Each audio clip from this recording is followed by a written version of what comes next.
catalyst.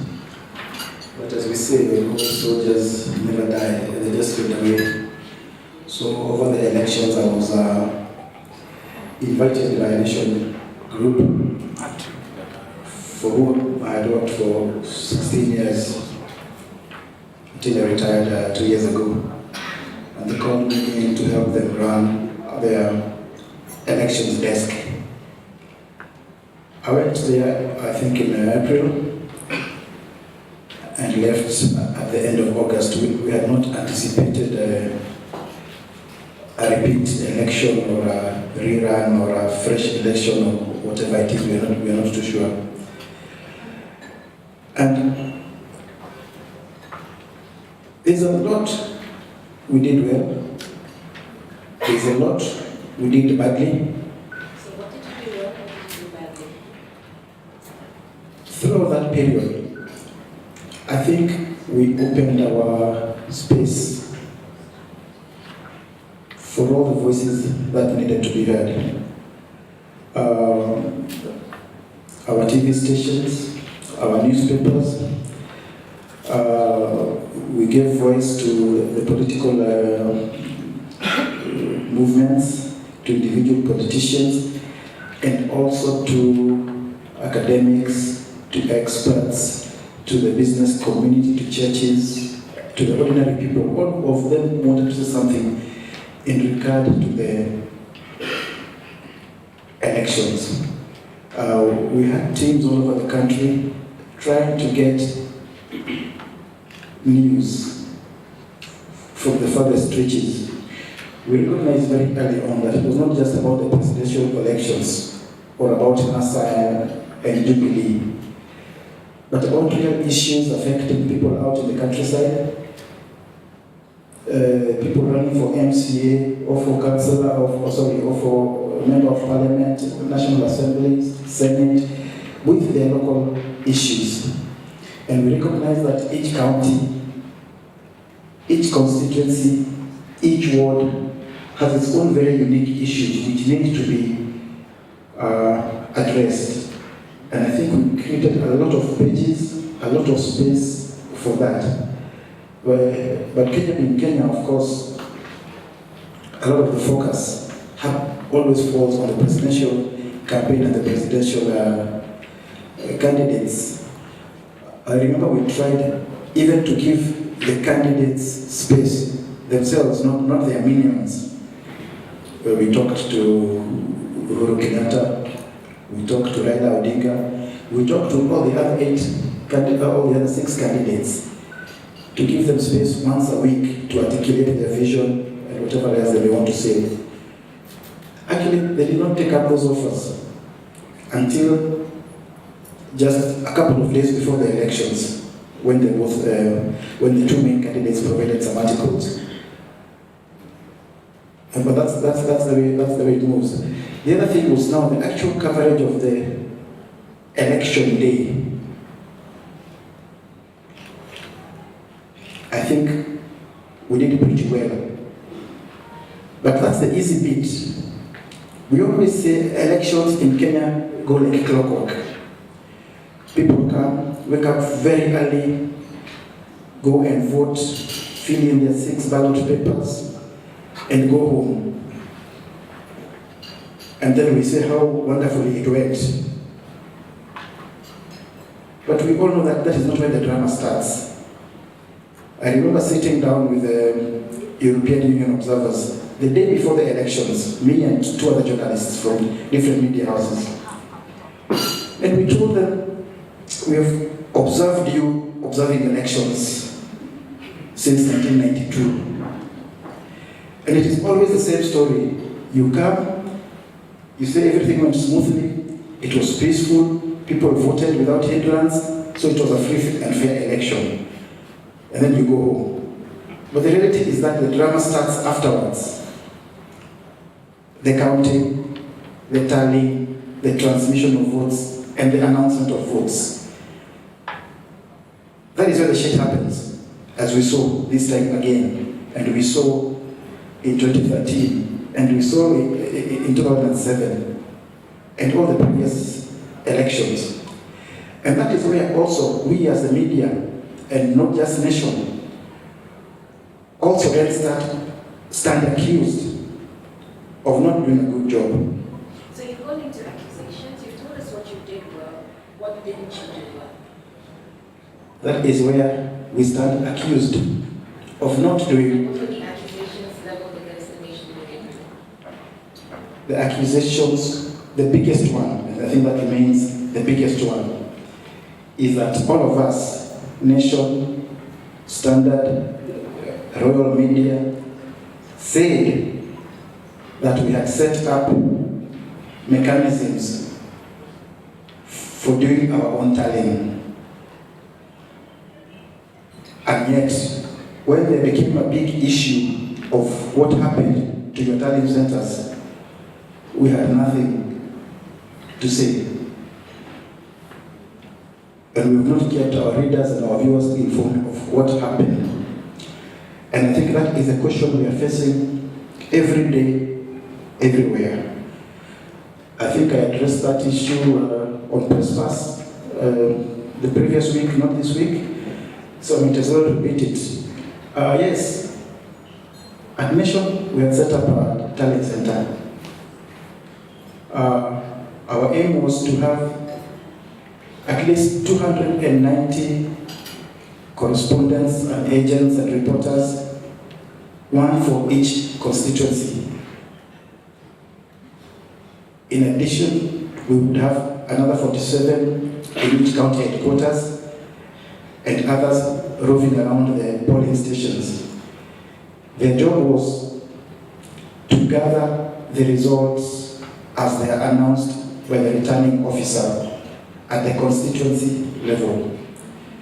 Ideally, we should have tried to aim for the lower level, what do you call it, the polling station level, but none of us had the resources to get 40,000 plus agents. So we settled for the 290 constituencies. We managed to recruit 270, so we were short by about 20, but we thought that's good enough. We ended up with 260 in the field. We had a dedicated team at Nation Center whose job was to take the calls, the WhatsApp messages, the emails, the SMSs, the videos from the guys out there when the results are being announced. Then something happened. We were not getting those results fast enough. The IEBC portal was so much faster than what we could gather from our own agents. Actually, on our website, the Nation website, we had two portals showing results. One was showing the IBC figures, one was showing the Nation figures. But the Nation figures were so way behind that they were almost meaningless. But they were there. I hope they're still there. Anyway, at some point, there was this big disagreement over what are the right figures. So we said, let us, whatever happens, let us continue gathering our data. It will be useful. And we got all the bureau chiefs and all the other people handling and the news desk. Make sure that portal is filled with data from the agents on the ground. That was, I think, 4 days after the elections, 3 to 4 days. We managed to get about 90 constituencies. Where were the others? That left a very large number unaccounted for, 160 or something. Where were they? So So again, we get back to the fellows who are supposed to be getting those numbers. And we got all kinds of stories, and I hope this story will be told one day soon. Some said they were not able to get the results because the returning officers refused to give them and never even displayed them as required by law. And the story was that not only the journalists couldn't get them, even political party agents could not get them. And I think some of them might be able to confirm that if what we are seeing of NASA is anything to go by, because it doesn't look like they had any figures either. Some say they were unable to access the polling stations. Some said they were told by the returning officers, you wait, you will get them, we will send you by email. Some said the returning officers said they have no instructions from Chebukati or Cheluba or whoever to release those results to the media directly, that we have to get them from Bomas of Kenya or wherever. You know, all kinds of things. Nation at least managed 90. I talked to friends at Standard Group at that period, 4 days after the elections. Out of a target of 290, they had 10. I talked to a friend at Royal Media. Out of a similar target, they had 4 or 5. You know, there's something very wrong happened. My recommendation was that this is a story we need to tell. Just one more. I thought to finish this thing. This is a story we need to tell. Unfortunately, the day we were going to tell that story, the petition, presidential election petition, was filed. So some people who think like lawyers, rather than journalists, say, now this will complicate matters, let's wait until this petition is over. I suppose this is a call that will be made by others, not me, because I'm no longer there. Okay, so that's the perspective from a practicing journalist. And Dr. Booker, I'll come to you because we've heard the perspective of a practicing journalist, but also largely a print background, even though you oversee editorial operations across print, online, and broadcast. And what did you observe when it comes to the broadcast media about how the election was covered? What did you see going wrong? What did you see going well? I think I'll pick up from where Macharia Gaido has stopped and just talk about the broadcast media. Talk about some of the things that we noted, because I was involved in a monitoring exercise, a monitoring and analysis exercise of the broadcast media. Most of the media houses, particularly television, did incredibly well in giving political candidates the space or the time to be able to articulate their agenda. And I think for once there was a very deliberate attempt to have balance in terms of the time that is given to presidential candidates and to their respective parties. You could almost sense that, the intention was there, because if a TV station, for example, started with one presidential candidate on one day as the lead story, then the subsequent day they would start with, a different presidential candidate or party. And that appeared to be very deliberate. There was also space given to women candidates, youth, persons with disability, across the stations to be able to articulate their agenda, particularly those that were vying for various offices. And then, of course, guests that supported various presidential candidates or parties were also given time across TV stations, on radio stations, through panels, through interviews and talk shows. Most of the reporting, however, seems to be very conventional, and empirical data points to about 53% of the reporting being very conventional he said, she said, this is what happened. And not much of investigation, not much of questioning or interrogating some of the things that were being said. And I guess part of the reason why we have much more of that is because there was also a lot of live reporting or live coverage of the rallies, of press conferences, and a number of the news stories then would draw from those, the live coverage of the political activities, and not so much of depth in terms of reporting.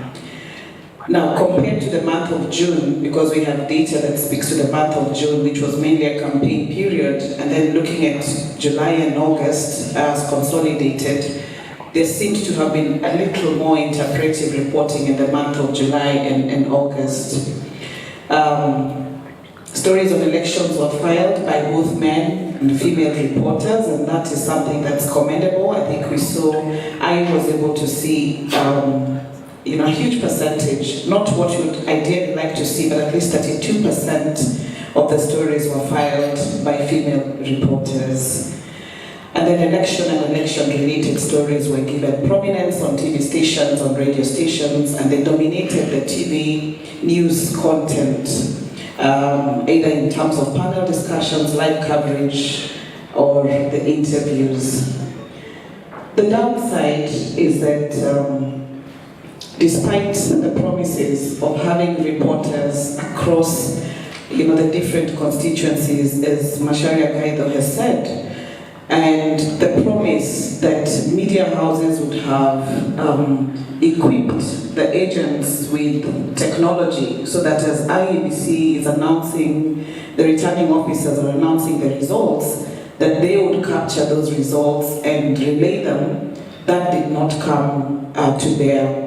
And none of the media houses has been able to come forth and say, this is why we were not able to do that. The other challenge was that after the announcement of the presidential results, which was covered live, we had a lot of media at Bomas, that the questions about violence and the coverage of violence was not done. And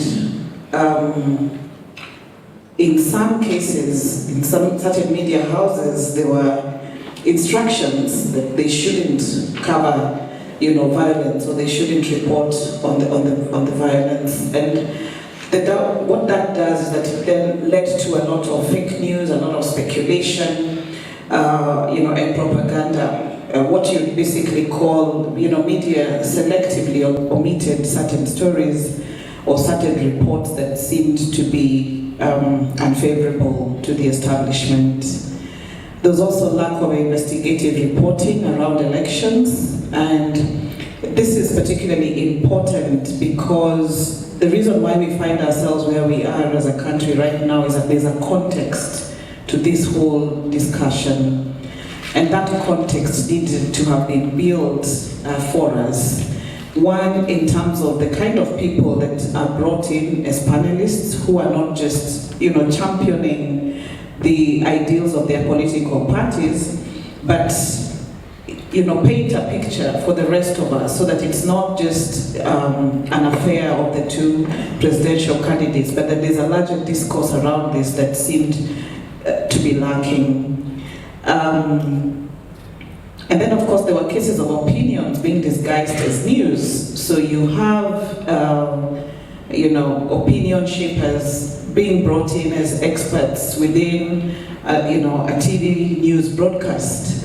And whereas they have their area of expertise hat that they're wearing, they seem to sometimes get lost and champion just the ideals of the political parties that they were supporting.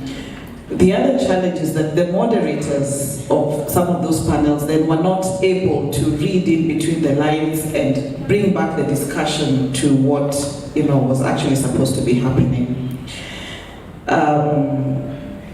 And then cases of journalists being harassed, because part of the reason why some of the reports that Macharia Gaido is talking to, why they were not able to get them, is that there are cases of journalists who were harassed, who were, kicked out of tallying centers, and that story has not been told.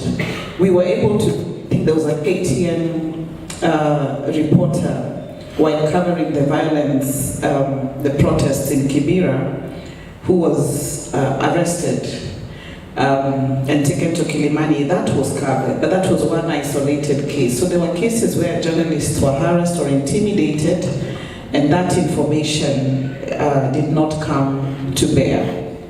I think it's good that we are having this conversation, and that we need to be very candid about what we did well and what we didn't do well. And the truth is that the public feels that as media, we failed them in certain respects, and we need to be able to address some of those things. The whole question about objectivity, and one of the things that I've always said is that if, as a media house, we take a certain political position, then let's be clear about the position that we've taken and declare it. We would not be the first ones to do that. I think first we've got to understand that the election, as CJ famously said, is a process. It's not just what happens on election day. And I think that if you look at the various phases, there's a sort of what was being reported before the election and how the media reported itself before the election, and then what happened during the election, or at least on polling day, and as the results were being counted, etc., and the declarations being done, and then what has come after that, which includes court case and everything that has come from that. I think there are multiple failures all along that chain. Just to get some specifics, I think at the beginning, and throughout, you could date this all the way back to 2016, 2015 as we're preparing for the elections. There was lots of talk about electoral reform, but not really articulated by the media about what that means. And I think we sort of got tied into the two camps, and we're reporting the news almost, as Puka said, in a he said, she said fashion, where it's only these two perspectives, but not really the truth that's being told. And I think that's one of the problems we have, I think it's continuing till now, where we think that we privilege balance, and we identify balance as that this guy said this, find somebody who says something different, and we have a balanced story.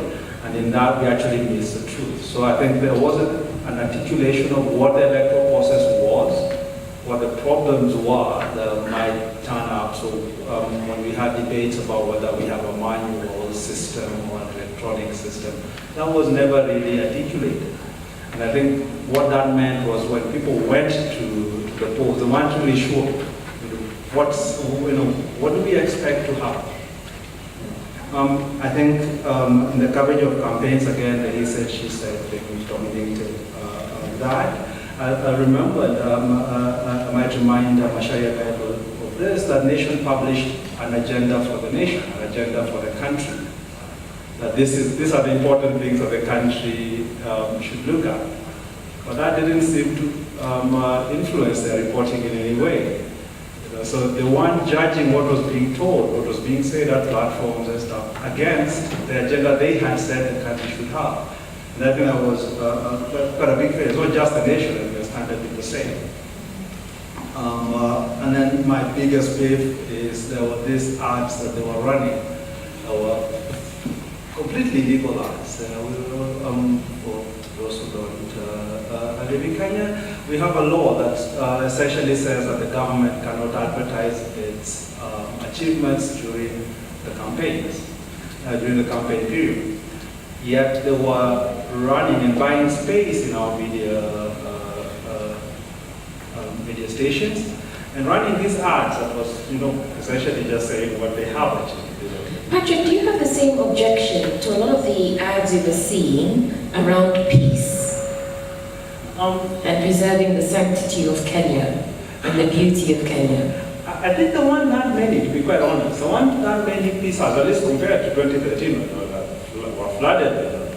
The one that many ads sort of saying keep the peace and stuff, but I would have had an objection to them if they had sort of led to what we saw in 2013, which was a reluctance to people, by journalists to actually interrogate the issue and to point out failures through the fear that if you bring up an issue or if the election is somehow contested, then we might have violence. And we had this sort of accepted move on thing. But I think the PDU ads sort of were quite nefarious because here was the media essentially colluding in the breaking of law, colluding in the fleecing of the public, because this was essentially public money being misspent. And I think it kind of soiled whatever coverage they were going to do afterwards. They would already be seen as a sort of kowtowing to the authorities. And I think on election day, just again to set a bit of a context, remember that the government had tried to shut down media having its own tally or announcing its own tally. And even the cabinet secretary for information had come out and said that no media is going to be allowed to announce its own tallies. They're going to be shut down. They're going to lose their license if they do this. And that kind of sets the context of what happened afterwards. One other thing to remember: Royal Media, the owner of Royal Media, in 2016 went in front of the Senate. And he said he was going to report his own numbers, independent tallies. And he actually said that in case the government tried to stop him, he would take a report, the first guy in court. After Musheru, the CS, made his statement, it's actually only civil society that actually went to court. The media didn't. But ask why. I think on election day, it was weird, to be quite honest. I was one of the main analysts. I spent, I think, about 6 hours at KTN the whole night. Speaking about these numbers, I was scrolling that really should have been there. And then KTN did a very interesting thing. They had something called an exit poll. And they kept saying, yeah, we're doing this exit poll, and they're bringing results, but they didn't seem to have asked the people the important question, which is, how did you vote? They asked about everything else, except that one question. Yes, the media is largely captured. And how do I perhaps define capture? Capture to me refers to that situation where, in a context of weak regulatory capacities, powerful extra-journalistic influences shape, determine, and limit the watchdog role of the media. So, you would know that prior to this election, a number of surveys had, if that were to be carried today, I'm very clear that we will have a big slip downwards. And this idea of powerful extra-journalistic influences shaping and determining how the media behaves, one is quite clear in the process of state advertising. So this was a road that we had begun walking long before elections, where media houses were going through a very hard time to get their payments from previous adverts. And then all of a sudden PDU comes and all media houses are on board. Okay. And everything looks fine. So for the sake of our guests who are not from Kenya, yes, the context being that the government is the largest advertiser yes, and patronizer of business, and then the PDU, Presidential Delivery Unit. And so the government stopped advertising, and instead, I think when there was a pushback, then said it would create its own, rundown of its, achievements and messages that it wanted to put out, and then include them as an insert in papers, in newspapers. Okay? Just in case we left anyone behind. Okay, Henry? Yeah, so one is how on the context of declining revenue from elsewhere, because again, most of our companies were declaring losses. So there was a clear context that most commercial entities are declaring losses, are cutting down on ad revenue that would go to media houses. The state sticks out as the only option that can keep you in business. And so I see that as a systemic challenge, that what could the media do? You take the advert to survive, you don't take the advert, you die. You will not even be there to cover the election itself. And so that is one challenge. The second challenge was state-issued guidelines. State-issued guidelines. So try and think about the social media guidelines, or what the cabinet secretary Msheru said in Nyeri. The law does not allow you to have turnings. So all these guidelines tended to negate the very election guidelines that the sector had developed and adopted for itself. The third part, which perhaps none of my colleagues have talked about, is what happened with KBC, the state-owned media, which totally did not think that it was necessary to cover any other candidate apart from the incumbent. And so holistically, we are making comments about private media, but the state media was in a worse situation. They played us patriotic songs when people were being murdered after the declaration.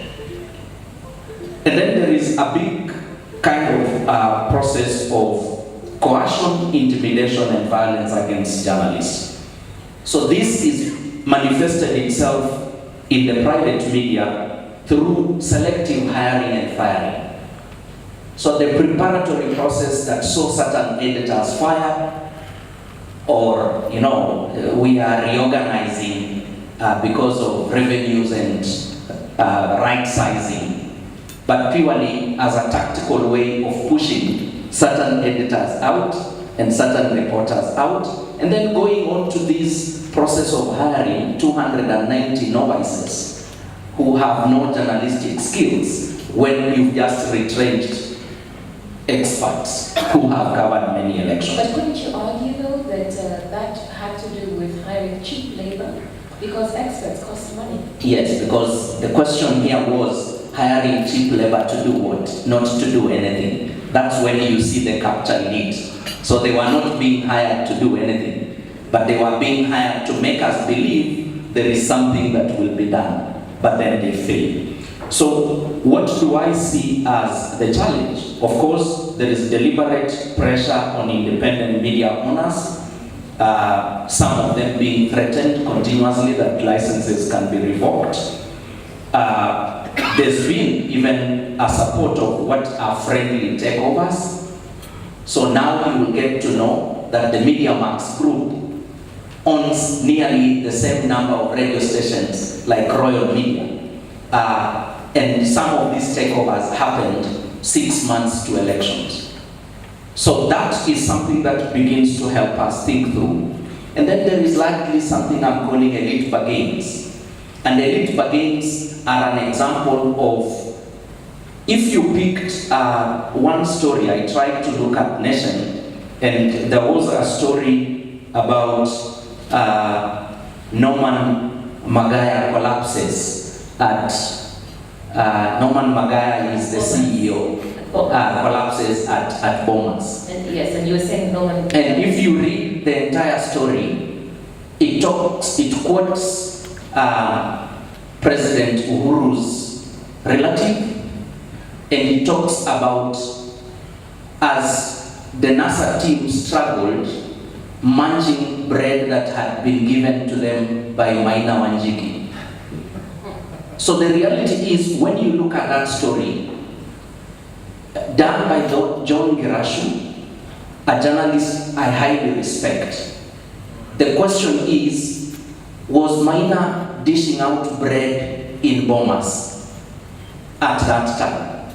And when Geshaga comes in to talk to Chiloba, was Geshaga an agent of Jubilee?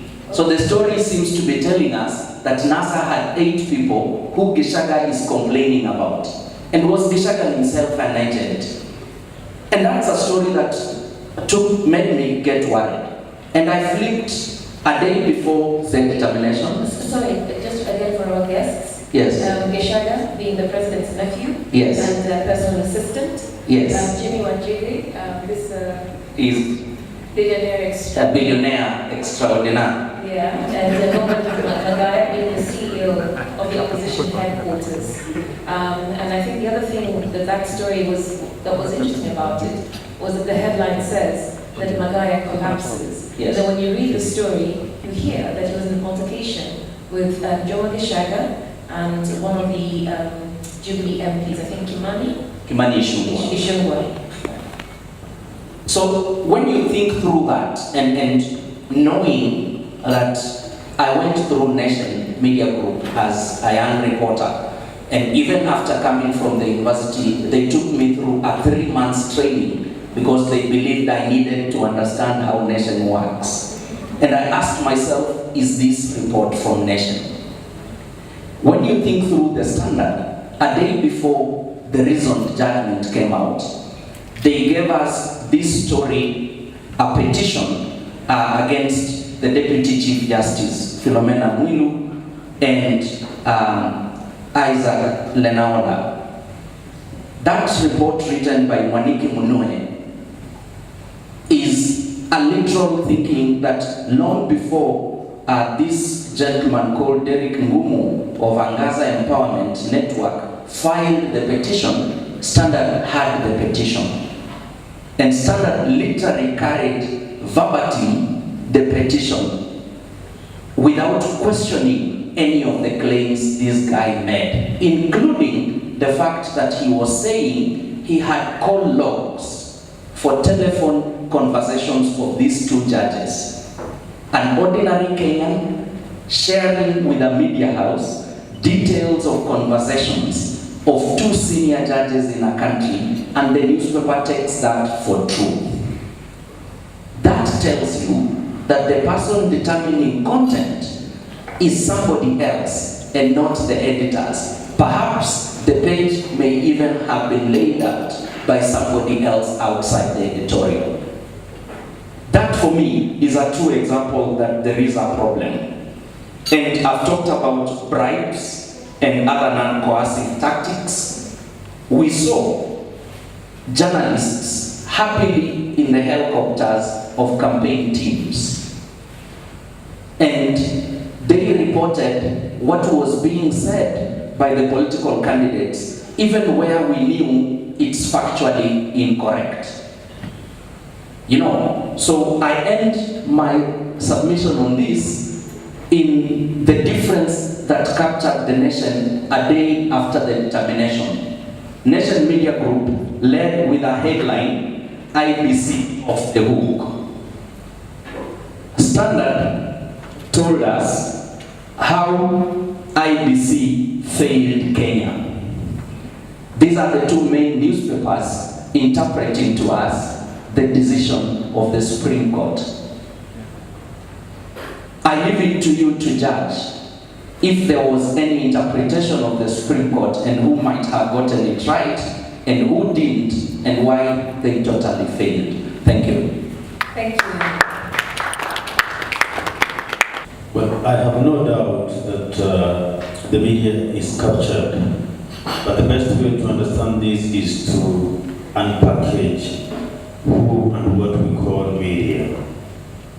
We are all here trying to blame the journalist who wrote a story, the editors who left some many parts. We forget that the person who hired the editor is the executive of the media house. The executive is a businessman who wants to make profits. And as Henry Maina said, the largest advertiser is government. And so the executive has no business except to make profit, zero commitment to public interest. That's why we have the two leading media houses listed on the Nairobi Stock Exchange. And so until we get to a point where media can free themselves from financial capture, talking about editorial independence is a good mirage. We play with it a bit, but it won't happen. But then again, having isolated that, I will come to proposals of what are Can I just ask you a question there? Are you saying that public interest is not profitable? No, I wanted to say that for sure public interest is profitable, but the financial models of our media house is believing that the business interests of the executives are profitable. Practical examples of this country is that the Nation Media Group had a very nice balance sheet in the Moi days when the Nation Media Group was fighting the single party state.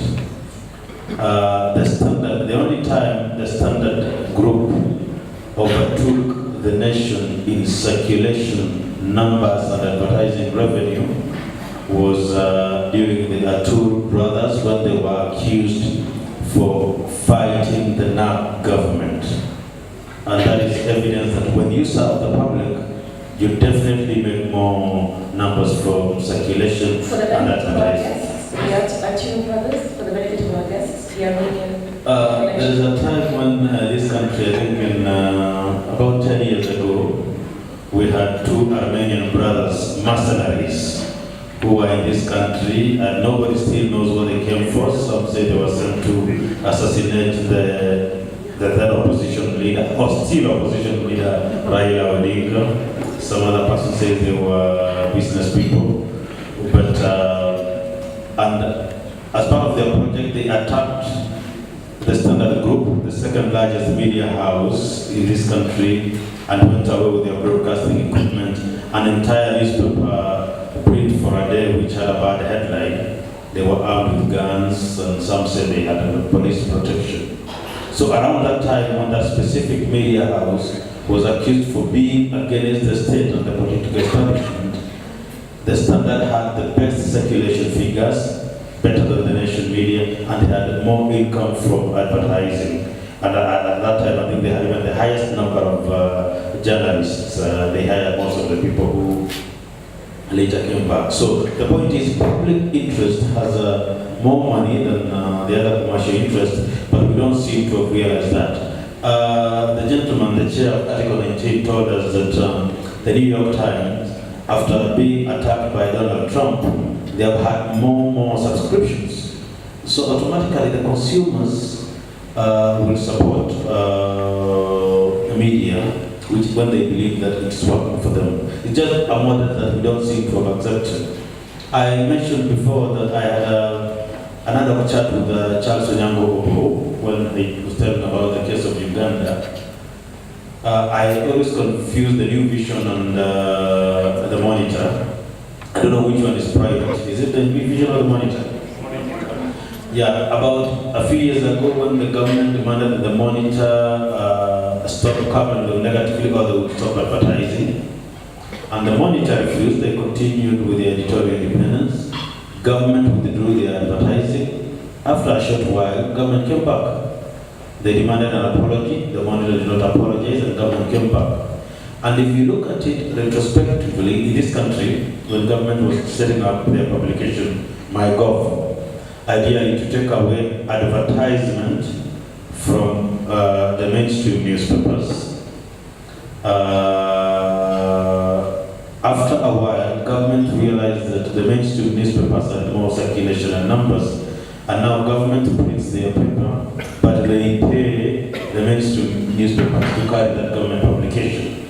So what we simply lack is media that is unable to stand on their ground and stand for their rights. I want to make a mention about how media has become basically lack of principles. Well, I think at the beginning of the previous Parliament was passing laws that were not favorable for the journalists working in Parliament. and every media house, the editors guild, the media owners, and the Union of Journalists, I've seen the Secretary General here, they protested through press conferences. I don't know why nobody thought that all they needed was to black out the politicians for 3 days and those laws would be withdrawn. So we have had many times when everybody thinks they can pull the media around and all that happens. But when we go back to the models of financing, you find that we are here trying to push the editors to be independent, but the executive or the media owner has bills to pay at the end of the month, and he pushes his way around. But most important is that even those editors who are able to make decisions, your correspondents and the reporters cannot be independent. When you have somebody in position in Kwale or Lodwar or Eldoret, they wear the star badge, the National Media Group. You pay them per story. You run one of their stories per month. That is one story per month. You must understand that then someone else pays their bill for 29 days.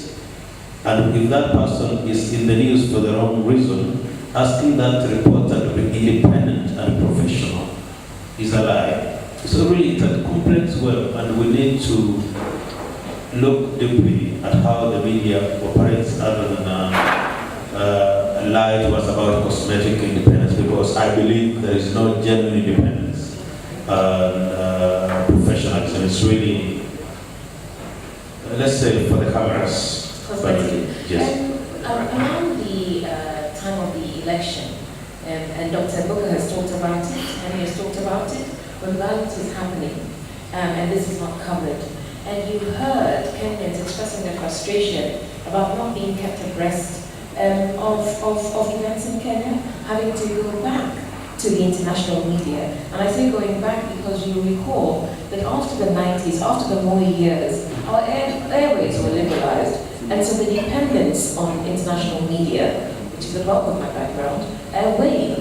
So do you see a dichotomy between how the local media behaved? Because if you speak to media executives, they will tell you that back in 2007, when they covered the violence live, they were accused of incitement. Okay, something happens in Mathare, because people see it, there's retaliation in Kibera, and before you know it, different communities are retaliating to protect their own. So, where does one draw the line? Is it easier for the international media to cover certain things that the local media can't? What are we dealing with here? Is it incompetence? Is it capture? Is it everything? Well, there was a lot of praising for international media for covering the violence and all that. I remember in the September 11 attacks, I was still a college student. We had the only photo the CNN showed of a dead or dying person was a very long shot of a person falling off the Twin Tower. I think about 2 years later, we had the Kikambala attack, and CNN beamed live photos of the half-naked dancers who were welcoming the tourists. And at that time, I've attended a few venues where we discussed, why would we have 5,000 dead people in the US and not a single dead body shown, and 13 dead people in Mombasa, and 9 naked bodies of dancers are paraded live on television for the world to see. It comes as a very delicate issue of self-censorship and sets of values. I don't know what people saying about what the international media did.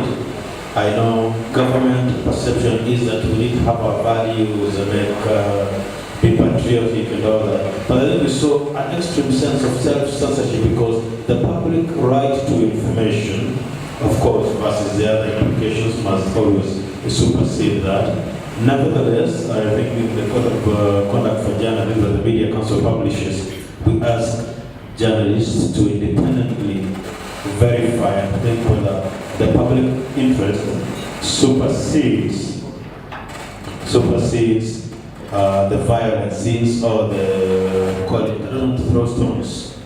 And I want to give an example of, we had a London fire recently, and a local journalist was arrested and taken to court within 2 hours the next day because he published a photo of a dead body. And the charge by the British police was it was indecent, intrusive, and lack of respect for the dead. And of course, we all know about media freedoms and what everybody would say and all that. So I would say that a bit of, without getting into the stereotypes, the editors finding themselves in a dilemma. Society is going to say, give examples like what I gave of CNN or just spoken of BBC, and people saying, show us, you are trying to protect the perpetrators of violence. So it's a very delicate thing, and that's why in media all the time we call about the editors have to make a lot of personal choices and responsibilities. About the violence, I think that it was unfair for the media to at least fail to highlight. You can always highlight violence without going to the extremes. I think that self-censorship and pressure from whichever location it came from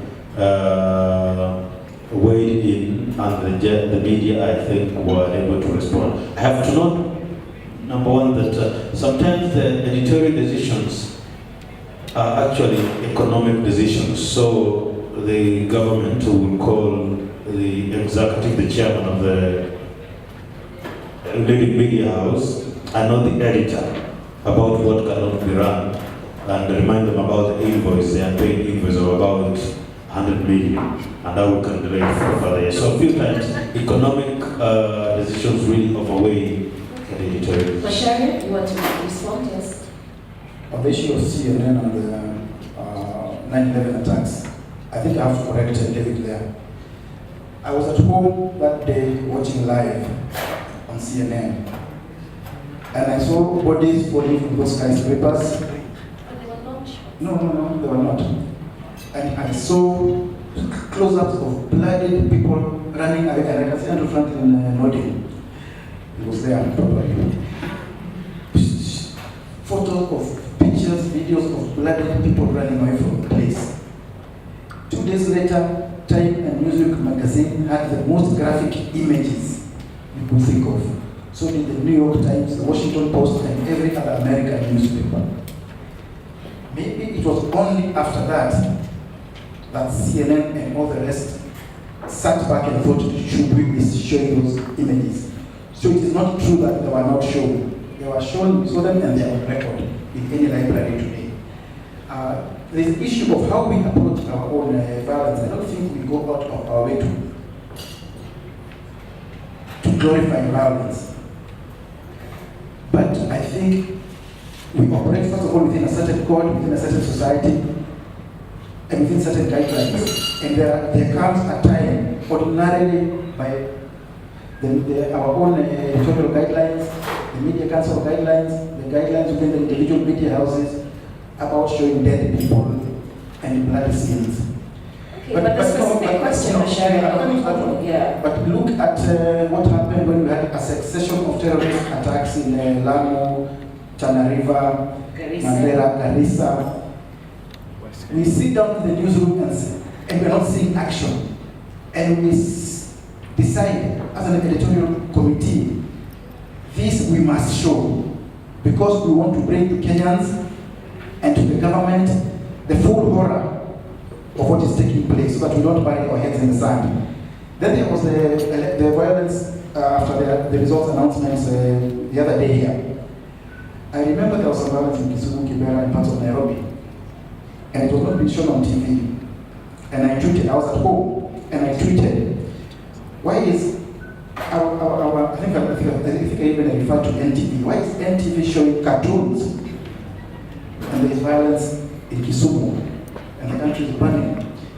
I got a very, very angry reactions that I want to glorify violence, that I want to burn the country. My response was simple: no, we need to know what is happening. We don't need to turn to Al Jazeera for news of what's happening here. Secondly, we are now, a lot of the information we are getting is propaganda and fake news on social media. That is what Kenyans are getting. Some of it is so fake that it is what is inciting problems, not the mainstream media. We had stories of bands of Mungeki slashing people's heads in Huruma, Nairobi. Those were lies, but that is what was spread on social media. So if we again now refuse to tell the story, the Kenyans are going to make it on social media. It is as simple as that. You can show it, but do so responsibly. Tell the truth. Don't go out to incite or to spread things which are not true. Before the day of the elections, I think Al Jazeera and AP had scenes of violence in Kibera and Huruma, which the local TV stations were not showing. And everybody saying, why aren't you showing? Why aren't you showing? The fact is that those particular ones were not violent incidents. They were staged incidents. People see an Al Jazeera camera crew, they quickly start burning tires for the cameras. But they're not beating anybody, they're not burning shops. And Al Jazeera happily goes in and says, Kenya is burning. We don't want to go there. I think we also have to be responsible. And let us show the violence if need be, but in a balanced and responsible way. Patrick, you wanted to say something? You got the microphone?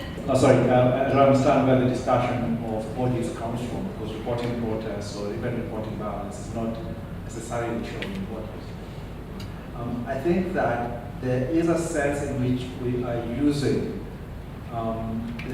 the discussion on bodies to avoid the discussion on why the protests were reported. And the fact is there were two stages, at least in this election. There was a stage before the announcement of the result, or the declaration of the result, where we had protests in places like Kondele in Kisumu, and in Kibera that were not being reported by our local media. This one stage of 8 protests were happening. They were small, they weren't large, but they were totally ignored by our media. I think even Sharia has acknowledged that. And then there was a phase after the declaration, where that's when we had reporters being arrested, covering stuff in Kibera. So I think the other thing to remember is that there's a context to this, that the media, I think, took the wrong lesson from the 2007 violence. They failed to distinguish between what is responsible reporting and what is incitement. And lots of the incitement was not happening in the mainstream press, in what we might call, in our larger units, so that's in the nation and standing. Lots of the people accused of incitement was happening in vernacular radio. And our mainstream media accepted that they were as much to blame as the vernacular press, and therefore they identified their own reporting as, which was very, I think, a very responsible reporting. They identified that as a problem. And then we end up with 2013 where there is absolutely no reporting of any protests, there's no reporting or even questioning of the election, and brings us now to where we are today. I think lots of the failures we have seen, going back to the topic of the coverage of the election, are actually things that have been building up for a long time. We just came to fruition in this election. Take, for example, the fact that for a long time, our media, and I'm talking about our private press, had taken to running press releases from the Presidential Strategic Communications Unit as news, so that they were essentially letting the presidency report on itself, and you'd have all these paper articles, page 3 articles, with the title there, reporter is PSCU, Now was a press release being run as news. So when we end up now at this situation where they can't seem to articulate issues, because they've never been doing it, they haven't been doing it for a while. When we talk about media capture, it's not just about the fact that they are, their owners are in league with the people in government. You've got to ask about the power of advertisers, why you never get, for example, a negative story about Safaricom. None of the papers will write it. I had a cartoon once spiked because it featured a guy on a mobile phone crashing a car.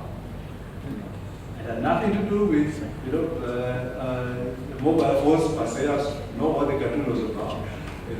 But just that association with it, got inspired. Okay, so let's come to Dr. Booker. You wanted to comment, but I also want to ask you, as an academic, to what extent are the problems we're describing, the problems we're experiencing, a result of the quality of journalistic education and training in the country?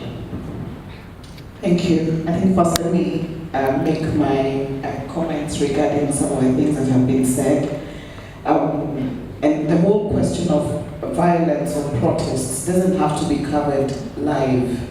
I think media houses are responsible enough to know that there's an extent of coverage that would then lead to violence or protests.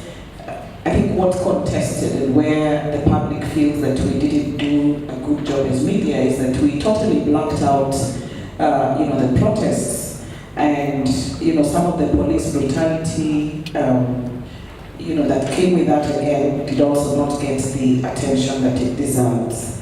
The other frustration, I think even in terms of covering the presses, was when NCIC held a press conference and Kaparo says, I'm not aware of any incident.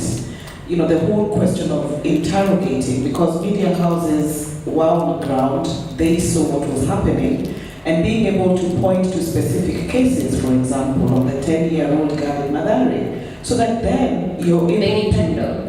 Baby Pendo in Kisumu, so you have journalists attending the press conference, the newsmaker says, I'm not aware of any incident, but you have those cases and you're not pointing them to some of those so that then they can report. I think that's the frustration.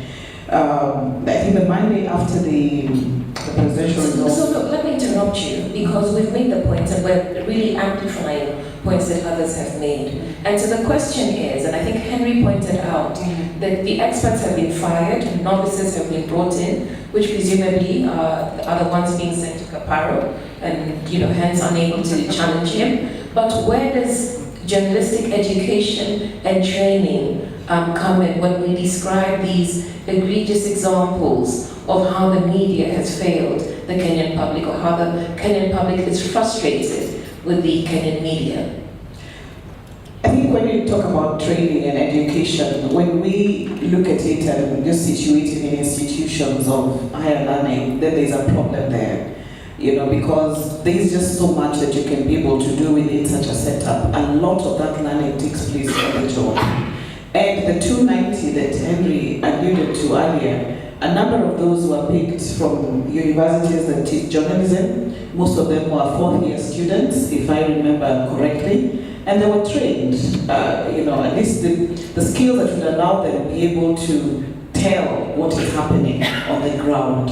That basic training was done internally within the local media houses. So part of the challenge, however, is that the mentorship seems to be lacking from the media houses themselves, because media has gotten itself in a situation where it's in a contest with social media. So if social media is going to break the story, then let's break the story. But we are forgetting that we are different, that there is depth, there is interrogation, there's interpretation that should go beyond, the daily reporting or, the he said, she said, because people can have access to that on social media. When they turn on to TV or they read the newspapers, they want an interpretation, they want an analysis, and that, they want a story that's told from various facets. They want the story angled, they want context. And if that is missing, then we lose the credibility that we have. One last comment is that David, talked about the editorial decisions being economic decisions, but I think we also want to be careful that, you know, those editorial decisions could also lead to editorial sabotage of the public not, you know, buying, not consuming your media. And truth be told, you know, the circulation figures have gone down. You know, people are not, the first place where they're going for news and information today is not MTV, it's not KTN, it's not Citizen, it's not Nation. They go onto social media, and that is something that we need to worry about. So David, and then we'll come to the floor.